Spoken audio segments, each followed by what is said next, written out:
వచ్చే మధ్యాహ్నం వచ్చా 2:30కి వచ్చా 2:30కి 3కి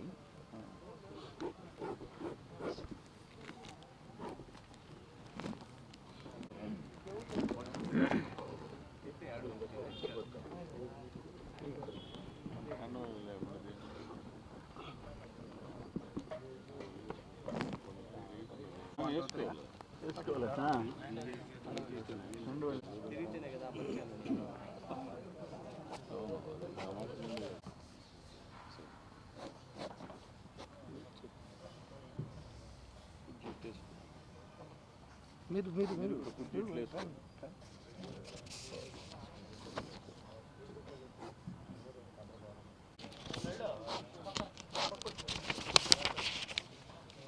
వాళ్ళు హామీలు ఇచ్చినట్లో కొన్ని చేస్తారు, కొన్ని చేయలేకపోతారు. కానీ జగన్మోహన్ రెడ్డి ప్రభుత్వం ఈ రాష్ట్రాన్ని సర్వనాశనం చేసింది. ఆయన చెప్తాడు నేనైతే 99.9% చేశానని, తెలుగుదేశం వస్తే ఆపేస్తానని. తెలుగుదేశం ప్రభుత్వం నుంచి 2019 జగన్మోహన్ రెడ్డి బాధ్యతలు చేపట్టిన తర్వాత 130 పథకాలు ఆపేసేసావు. అది ఒకటి కాదు, ఒక్క ఎస్సీసీకి సంబంధించి 27 పథకాలు ఆపేసేసాడు.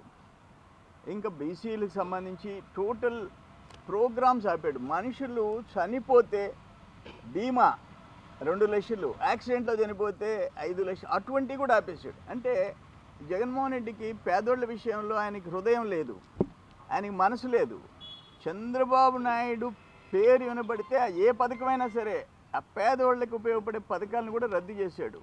అని మళ్ళీ నేను 99% అంటాడు. ఇప్పుడు ఆయన నోటి గుండా ఎన్ని హామీలు ఇచ్చావు, ఎన్ని చేసావు?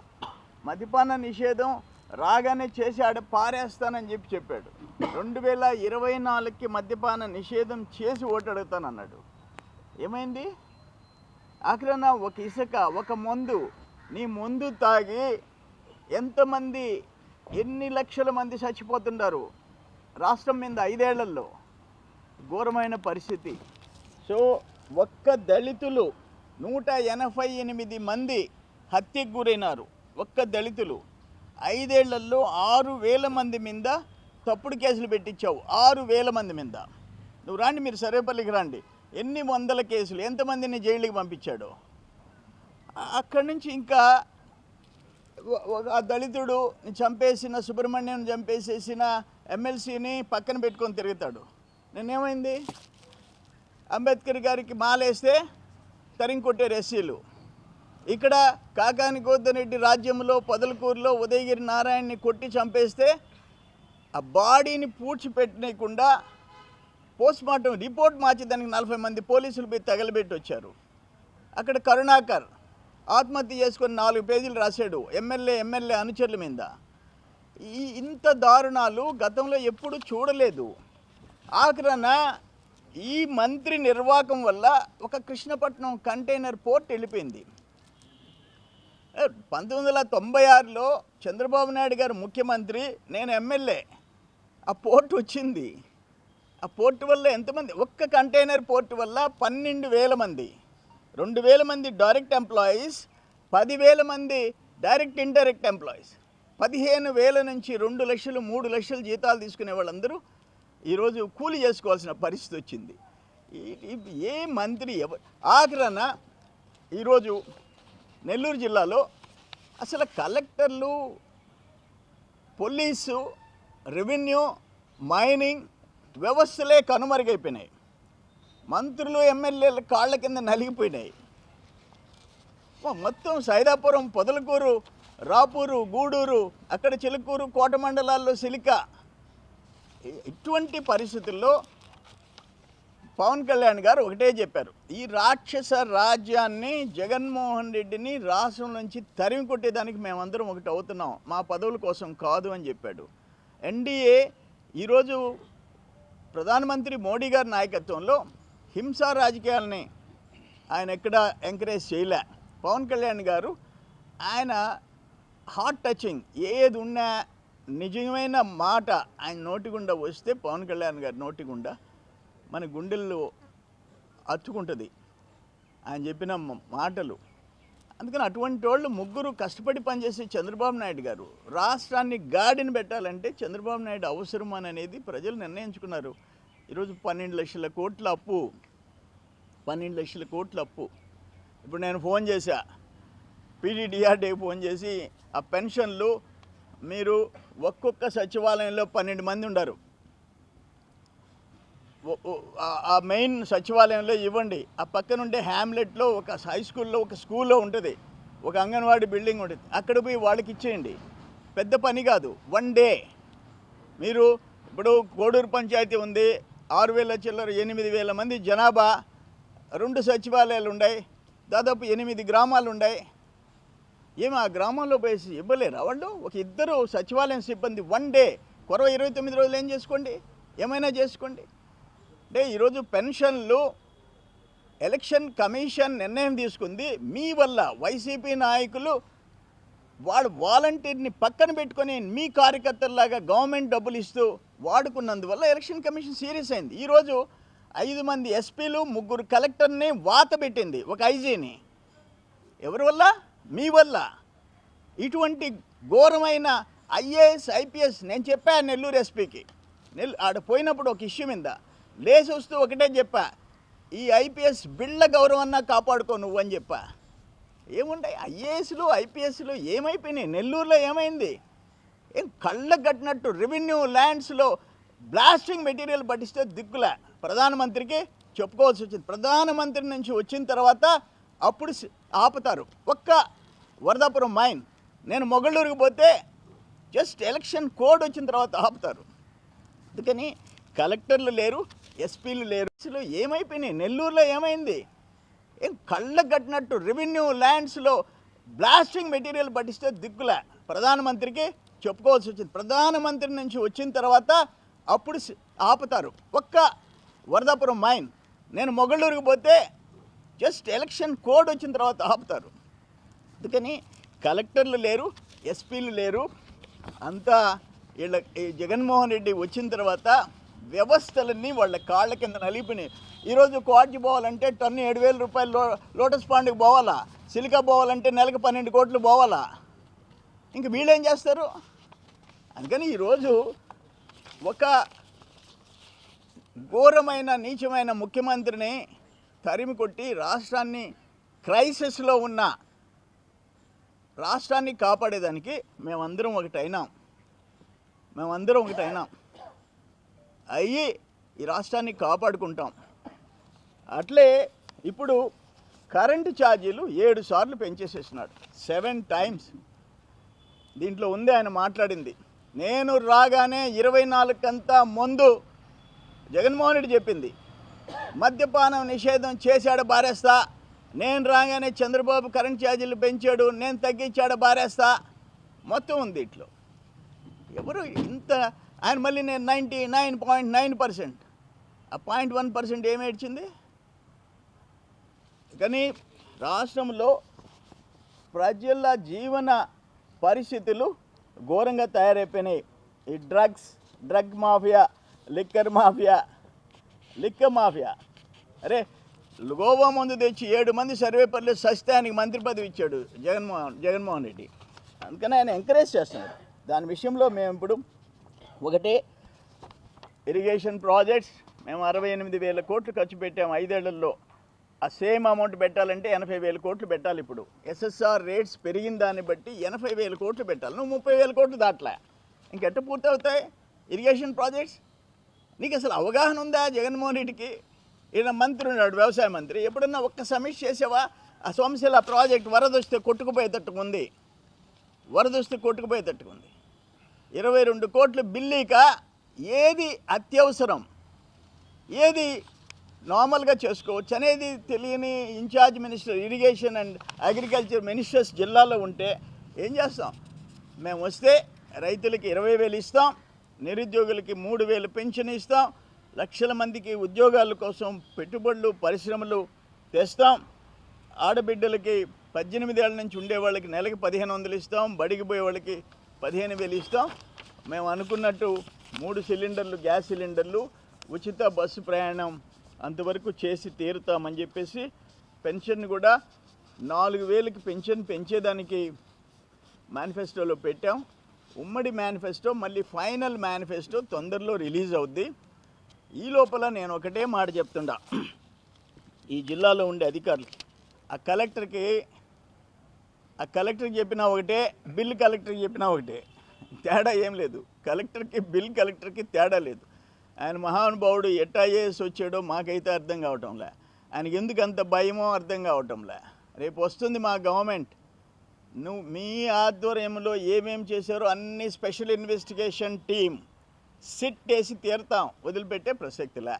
అందుకని ఇప్పుడైనా ఎలక్షన్స్ టైంలో ఎవరైనా పోలీస్ అధికారులు సర్వేపల్లిలో పీల్చి బెదిరిస్తున్నారు, నీ మీద కేసు పెట్టేస్తాను, నీ మీద అంటే రేపు ఇక్కడికి వచ్చి చేరతారంటే ఈరోజు పోలీసులు పిలిపిస్తున్నారు పోలీస్ స్టేషన్కి. ఏమనుకుంటున్నారు మీరు? కాకానికి వద్దండి దీని కూలోళ్ళు అనుకుంటున్నారా? Circle inspectors, sub inspectors, jurisdiction సర్వేపల్లిలో జాగ్రత్త.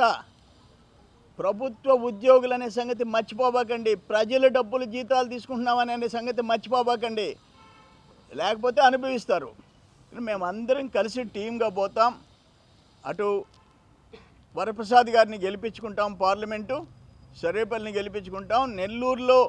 నెల్లూరు ఉమ్మడి జిల్లాలో 10 సీట్లు ఉమ్మడిగా 3 పార్టీలు కలిసి 10 సీట్లు గెలిచి తీరుతాం. క్వశ్చన్ లే, ఒక్క సీటు కూడా వాళ్ళకి పోయే ప్రసక్తి. మాట్లాడండి రవీంద్ర, ఎవరు మాట్లాడతారు ఫస్ట్?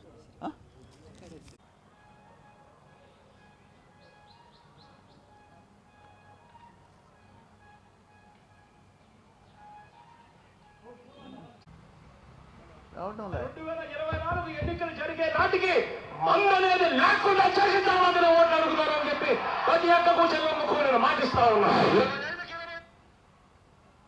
చూసారా మా బిడ్డ జగనన్న, మా మేనమామ జగన్ మేనమామ ఎంత బాగా చెప్పాడు. ఎంపీ స్థానాన్ని మనమే తెచ్చుకుందాం, ఆ తర్వాత ప్రత్యేక హోదా ఎలా రాకుండా పోతుందో కూడా గట్టిగా చూస్తామని చెప్పమని చెప్పండి. అడుగులకు బలహీన వర్గాలకు కష్టపడే వాళ్ళందరికీ కూడా 4,000 పెన్షన్ చేతుగా చేస్తాను అని చెప్పి చెప్తా ఉన్నాను. గవర్నమెంట్ ఖాళీగా ఉన్న మొత్తం 2,30,30,000 ఉద్యోగాలు రిలీజ్ చేస్తాను అని చెప్పి మీ అందరికీ కూడా నేను మాట చెప్తా ఉన్నాను. ప్రతి సంవత్సరం జనవరి 1వ తారీఖున ప్రభుత్వ ఉద్యోగాల భర్తీకి క్యాలెండర్ కూడా విడుదల చేస్తాను అని చెప్పి మీ అందరికీ కూడా హామీ ఇస్తా ఉన్నా. అధికారంలోకి వచ్చిన తర్వాత మెగా డిఎస్సీ పెడతానని చెప్పి ప్రతి పిల్లలకి చెప్తా ఉన్నా. నా సిపిఎస్ మనం అధికారంలోకి వచ్చిన వారంలో చేపించేస్తానన్నా, దాని గురించి పక్కన పెట్టి ప్రతి గవర్నమెంట్ ఉద్యోగస్తులకి నేను మాటిస్తా ఉన్నాను. నాది బాధ్యత అని చెప్తా ఉన్నారు, వారంలో చేయిస్తానని చెప్పి మీ అందరికీ హామీ ఇస్తా ఉన్నాను. ప్రతి ఉద్యోగస్తుడికి కూడా ఇంటి స్థలాలు ఇస్తాము, ఇల్లు కట్టిస్తాము అని చెప్పి ప్రతి ఉద్యోగస్తుడికి చెప్తా ఉన్నా.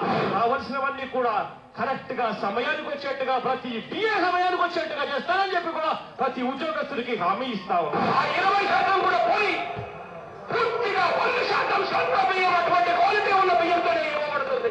200 యూనిట్ల వరకు మీకు కరెంటు ఉచితంగా ఇస్తామని చెప్పి మీ అందరికీ కూడా చెప్తా ఉన్నా. ఒకసారి మన కరెంటు రేట్లు చూడండి, ఈ రేట్లన్నీ కూడా పూర్తిగా తగ్గించేస్తాను అని చెప్పి మీ అందరికీ కూడా హామీ ఇస్తాను. సరే, పూర్తిగా కరెంట్ ఛార్జీలు తగ్గించేశాడు. ఇంటి స్థలాలు ఇస్తాము, ఇల్లు కట్టిస్తాము అని చెప్పి ప్రతి ఉద్యోగస్తుడికి చెప్తా ఉన్నా. కావలసినవన్నీ కూడా కరెక్ట్ గా సమయానికి వచ్చేట్టుగా, ప్రతి డిఏ సమయానికి వచ్చేట్టుగా చేస్తానని చెప్పి కూడా ప్రతి ఉద్యోగస్తుడికి హామీ ఇస్తా ఉన్నా. ఆ 20% కూడా పోయి పూర్తిగా 100% సొంత బియ్యం, అటువంటి క్వాలిటీ ఉన్న బియ్యంతోనే ఇవ్వబడుతుంది. 200 యూనిట్ల వరకు మీకు కరెంటు ఉచితంగా ఇస్తామని చెప్పి మీ అందరికీ కూడా చెప్తా ఉన్నా. ఒకసారి మన కరెంటు రేట్లు చూడండి, ఈ రేట్లన్నీ కూడా పూర్తిగా తగ్గించేస్తాను అని చెప్పి మీ అందరికీ కూడా హామీ ఇస్తాను. సరే, పూర్తిగా కరెంట్ ఛార్జీలు తగ్గించేశాడు, మెగా డిఎస్సీ పెట్టాడు, 2,30,000 ఉద్యోగాలు ఇచ్చాడు, మద్యపాన నిషేధం అమలు చేశాడు, బారేశాడు, ఉద్యోగస్తులకి ఇల్లు కట్టాడు, బారేశాడు, అన్నీ ఆడు బారేశాడు. ఆయన చెప్పినవన్నీ అది జగన్మోహన్ రెడ్డి. ఇప్పుడు ఆయన తోడేరెడ్డి.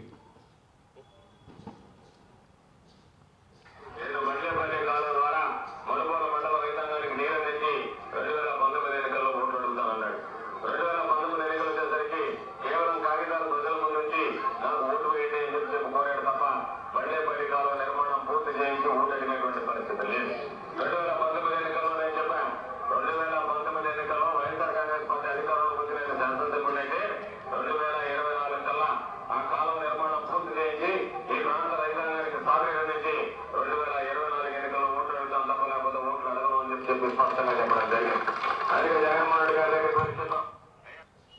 ఇటువంటి నిజాలు చెప్పేవాడు. ఇప్పుడు అది కృష్ణపట్నం పోర్టు తెమ్మన్నా ఆయన మంత్రిగా ఎమ్మెల్యేగా ఉండే ప్రసక్తే లేదంట.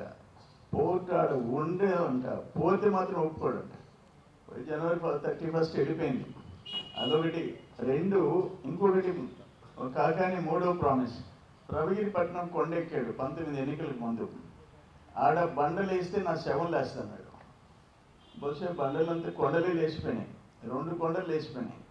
బట్ అతను పోవాలని మనం అనుకోవటం లేదు, కానీ కొండలు మాత్రం మొత్తం పోతుండే. గనులు, కొండలు, భూములు అన్నీ స్కాములే. సురేష్ చెప్పినట్టు ఏ స్కామ్ అయినా సరే ఫస్ట్ సర్వేపల్లి. ఈ రాష్ట్రంలో అత్యంత దోపిడీదారు ఉన్నా అంటే నంబర్ 1 ర్యాంక్ కాకానికి వద్దనటికి వస్తుంది.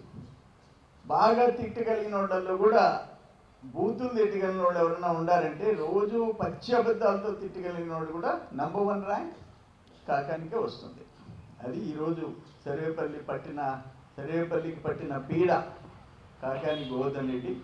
గతంలో రాజకీయాల్లో చాలా పెద్ద ఎత్తున పోరాడుకున్నాం. నేదురుమల్లి ఇంటి ముందు పోయి నేను ధర్నా చేసింది, కాపు మీద ఎదురుగా ధర్నా చేసినవి, భారీ మైకులు పెట్టి భారీ సభలో మాట్లాడే మానవాళికి వ్యతిరేకంగా. ఏ రోజు ఇంత నీచమైన భాష, ఇంత ఘోరమైన భాష ఇళ్లల్లో తల్లిదండ్రులు కూడా వదిలిపెట్టకుండా వాడినోడు ఎవడన్నా ఉండా అంటే కాకండి. తెచ్చావా?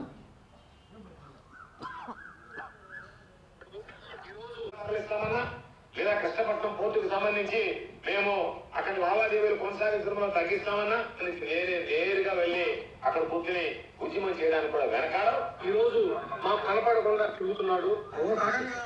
కృష్ణపట్నం టెర్మినల్ వెళ్ళిపోతే వచ్చి ధర్నా చేస్తానన్నారుగా. ఆయన మాట్లాడిందమ్మా, నేను మంత్రిగా ఎమ్మెల్యేగా ఉండను, అడిపి కూర్చొని ధర్నా చేస్తానన్నాడు కదా. సర్లే, తర్వాత ఆయన చూసి పెట్టి అది కూడా నాకు పెట్టేసావంటే ఇవన్నీ వినిపిస్తుంటాం జనానికి మీటింగ్లకు పోయినప్పుడు. అదొకటి. ఏదో సురేంద్ర పట్నం కొండ బండలు వేస్తే నా గుండెలు వేస్తున్నాడు కదా, అది కూడా ఒకసారి తీసిపెట్టి నాకు పంపించు. అన్నీ ఒక దాంట్లో వేసుకోండి, అన్నీ ఒక దాంట్లో వేస్తే వేస్తాం, వేసి వినిపిస్తాం. ఇంక తేండి స్నాక్స్.